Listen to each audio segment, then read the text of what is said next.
जीवन में ज्यादा रिश्ते होना जरूरी नहीं, पर जो रिश्ते हैं उसमें जीवन होना जरूरी है। जिंदगी की हर सुबह कुछ शर्तें लेकर आती है और हर शाम कुछ तजुर्बे देकर जाती है।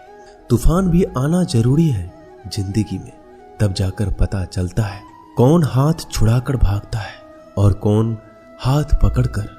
सोच का ही फर्क होता है, वरना समस्याएं आपको कमजोर नहीं बल्कि मजबूत बनाने आती है। अकेले हो तो विचारों पर काबू रखो और सबके साथ हो तो जुबान पर काबू रखो। कोई भी रिश्ता अपनी मर्जी से नहीं जुड़ता, क्योंकि आपको कब कहां किससे मिलना है यह ऊपर वाला तय करता है। मान और सम्मान की लड़ाई में कभी अकेले रहना हो तो रह लेना, लेकिन किसी के सामने खुद को टूटने मत देना, क्योंकि जब खुद का सम्मान करोगे तभी दूसरों से सम्मान पाओगे।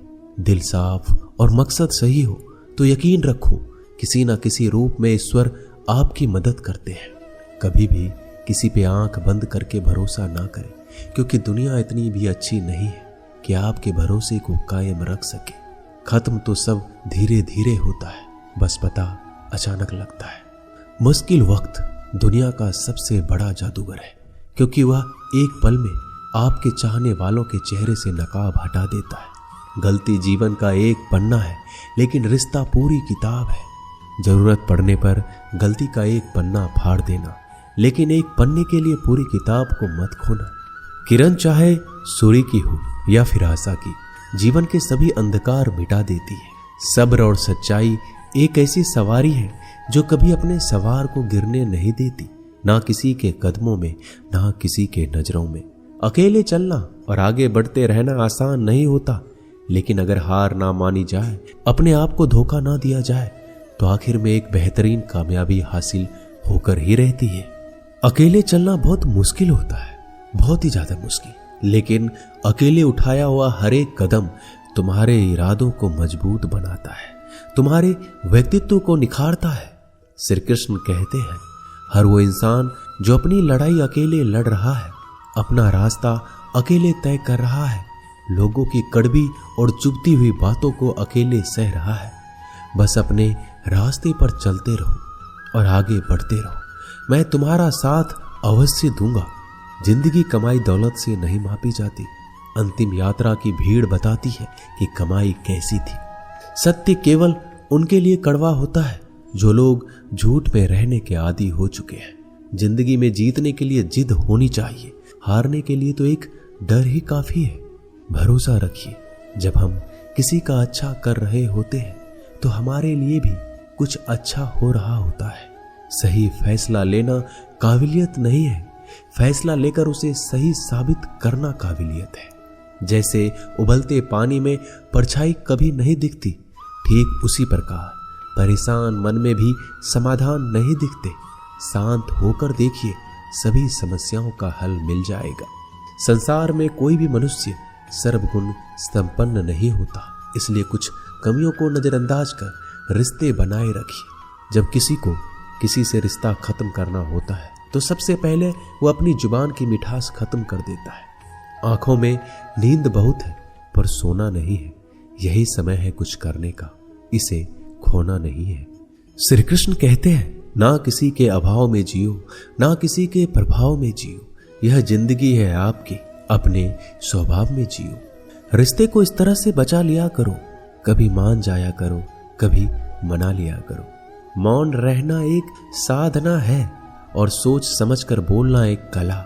जो व्यक्ति स्पष्ट, साफ और सीधी बात बोलता है, उसकी वाणी तीव्र एवं कठोर जरूर होती है, लेकिन ऐसा व्यक्ति कभी किसी को धोखा नहीं देता। जो प्राप्त है वही पर्याप्त है। इन दो शब्दों में सुख बेहिसाब है। कर्म बहुत ध्यान से कीजिए, क्योंकि ना तो किसी की दुआ खाली जाती है, ना किसी की बद्दुआ। कभी याद रखना कि अगर ये दुनिया भेड़ियों का एक जंगल है तो तुम उन भेड़ियों के राजा हो। कहते हैं कि शिकार की तलाश में निकला भेड़िया उन भेड़ियों से ज्यादा भूखा होता है जिन्होंने अपने शिकार को पा लिया हो। तो तुम्हें बस इसी भेड़िए की तरह बनना है जो अपने शिकार की तलाश में भूखा हो। उसका दिमाग तेजी से काम कर रहा हो कि भूख कैसे मिटाया जाए, और ये भूख है कामयाबी की, दूसरों से कुछ अलग कर दिखाने की भूख, लोगों की निंदा से परेशान होकर रास्ता ना बदलना, क्योंकि सफलता शर्म से नहीं साहस से मिलती है। जीवन में आपको रोकने टोकने वाला कोई है तो उसका एहसान मानिए, क्योंकि जिन बागों में माली नहीं होते वह बाग जल्दी उजड़ जाते हैं। जो लोग मन में उतरते हैं उन्हें संभाल कर रखिए, जो लोग मन से उतरते हैं उनसे संभल कर रहिए। बुद्धिमान लोग कभी इतिहास नहीं रचते, वो तो सिर्फ इतिहास को पढ़ते हैं। इतिहास तो पागल लोग रचते हैं जिन पर दुनिया हंसती है। जिंदगी में इन दो लोगों से हमेशा दूर रहना, एक जो व्यस्त रहने का दिखावा करता है और दूसरा घमंडी, क्योंकि खुद को व्यस्त दिखाने वाला व्यक्ति अपनी मर्जी से बात करेगा और घमंड वाला व्यक्ति अपने मतलब से याद करेगा। किसी को धोखा देकर ये मत समझो कि आप चालाक हो, ये सोचो कि उस इंसान को आप पर विश्वास कितना है। ये इंसान की फितरत है, यदि आप उसका एक बार सहायता ना करो तो वो आपके द्वारा पहले की गई सारी सहायताओं को भूल जाता है। घमंड के अंदर सबसे बुरी बात यह होती है कि वह सामने वाले को कभी महसूस नहीं होने देता कि वह खुद ही गलत है। हमेशा याद रखना कि समस्याओं का कोई आकार नहीं होता, वो तो आपके हल करने की क्षमता के अनुसार बड़ी या छोटी हो जाती है। इंसान को इंसान धोखा नहीं देता, बल्कि वो उम्मीदें देती है जो वो दूसरों से रखता है। जिंदगी में किसी को उतना ही तकलीफ देना जितना कि तुम खुद बर्दाश्त कर सको, क्योंकि तकलीफ देने में बहुत मजा आता है, लेकिन जब खुद के ऊपर आती है तो बहुत रोना आता है। जिंदगी में कोई भी इंसान अपने आप को ऐसे नहीं बदलता। जिंदगी में कुछ ऐसे हादसे हो जाते हैं जो उस इंसान को बदलने पर मजबूर कर देते हैं। किसी के सामने गिड़गिड़ाने से ना तो इज्जत मिलती है और ना ही मोहब्बत। इसलिए अपने स्वाभिमान को हमेशा बनाए रखना। यदि आप में काबिलियत होगी तो वह खुद चलकर आपके सामने आएगा। नाराज मत होना कभी ये सोचकर कि काम मेरा और नाम किसी का हो रहा है। यहाँ सदियों से रुई और तेल जलते हैं, लेकिन लोग कहते हैं कि दीपक जल रहा है। यदि आपके सपने बड़े हैं तो फिर आपके संघर्ष कैसे छोटे हो सकते हैं। यदि कोई आपका विश्वास तोड़ता है तो आप उसका धन्यवाद करना, क्योंकि वही आपको सिखाता है कि विश्वास किसी पर बहुत ही सोच समझ कर करना चाहिए। यह इंसान बहुत ही खुदगर्ज है। जब किसी को पसंद करता है तो उसकी बुराई नहीं देखता, और जब किसी को नापसंद करता है तो उसकी अच्छाई नहीं देखता। जो दोगे वही लौट कर आएगा, फिर चाहे वह इज्जत हो या धोखा। दुआ कभी साथ नहीं छोड़ती और बद्दुआ कभी पीछा नहीं छोड़ती। डरिए मत कि हम गलती कर बैठे तो क्या होगा, क्योंकि गलतियों से ही तो सीखोगे। गलतियों से तो खुद का तजुर्बा आएगा। हारेंगे तो सीखेंगे और जीतेंगे तो सिखाएंगे। कई बार लोग कहते हैं कि मेरा तो समय ही खराब चल रहा है, मुझे समझ नहीं आता मैं क्या करूं, कैसे अपने बुरे समय को अच्छे समय में बदलूं। सच तो ये है, आपको एक चीज जो बुरे समय में जरूर करनी चाहिए और बहुत से लोग ये चीज करना छोड़ देते हैं। चलिए इसे समझते हैं इस कहानी के माध्यम से। एक बार एक बहुत ही गरीब किसान था। वह गरीब था, मेहनती था, खुश था।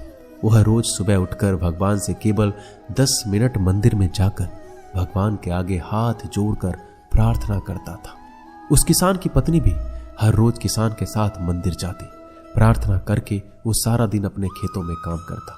उसका जीवन बहुत ही अच्छा चल रहा था। अपनी मेहनत की कमाई से वो कुछ ज्यादा नहीं कमा पाता था, लेकिन फिर भी जितना कमाता था उसमें से कुछ पैसे लोगों की भलाई में लगा देता था। एक बार उनके गांव में एक बीमारी फैल गई। किसान का इकलौता लड़का बहुत बीमार हो गया।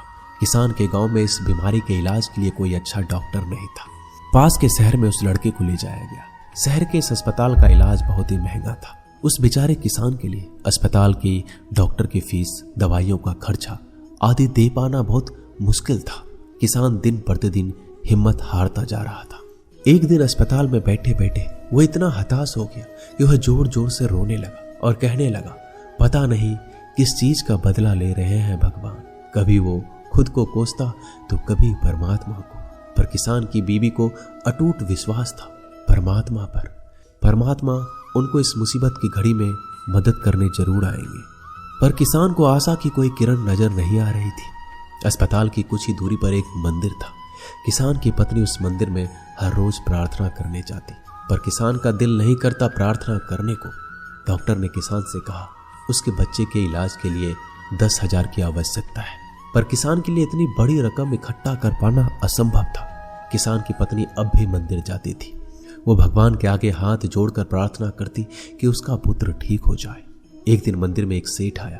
उसने किसान की पत्नी को कहा कि उसने किसान की बात उस दिन अस्पताल में सुनी जिस दिन किसान रो रहा था।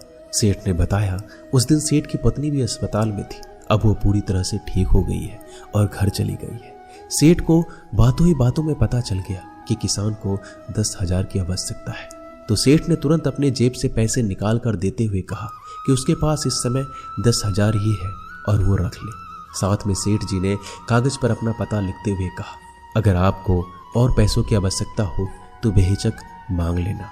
महिला ने उत्तर दिया इस कागज की कोई आवश्यकता नहीं है। वह जानती है कि ये पैसे किसने भिजवाए हैं और जिसने उसे ये पैसे दिए हैं वो परमात्मा उसका हमेशा ख्याल रखेंगे। दोस्तों कहते हैं अटूट विश्वास ये सबसे जरूरी चीज है जो हम लोग अक्सर खो देते हैं अपने बुरे वक्त में। जो उस औरत ने नहीं खोया, उसने तो सेठ का पता लिखा हुआ कागज भी नहीं पकड़ा। वह जानती है कि परमात्मा उनके साथ है। श्री कृष्ण सदैव उनके साथ है। श्री कृष्ण